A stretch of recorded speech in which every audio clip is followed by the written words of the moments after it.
Major developments in an ongoing sex scandal at the Billings Police Department. The 3 Billings police officers disciplined for having sex on city property are now identified and 1 resigns. This revelation comes the morning after a Yellowstone County judge said their names should be made public. Q2's Asia Gore has been following the story and brings us the details.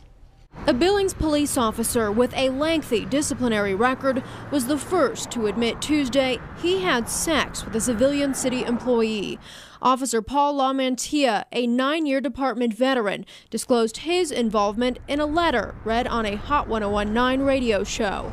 An attorney for one of the other 2 officers later told MTN News LaMantia had sex with the woman in the City Hall building while off duty.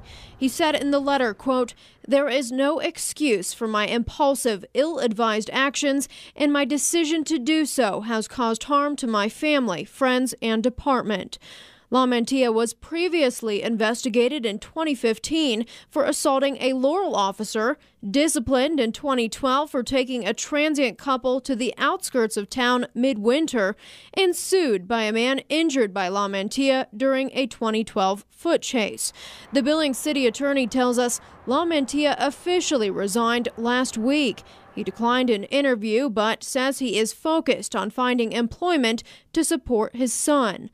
Hours after LaMantia's disclosure, the 2 other officers released their names through their attorneys.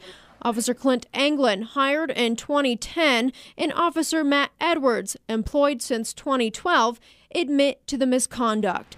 Anglin and Edwards both had sex while on duty, one incident taking place in City Hall, the other in a police car.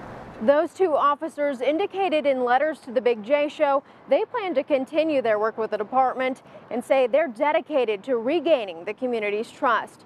In Billings, I'm Asia Gore, MTN News. Thank you, Asia. The woman the 3 men had sex with was fired from the police department earlier this year after she admitted stealing drugs from police evidence. She has not yet been charged in that case.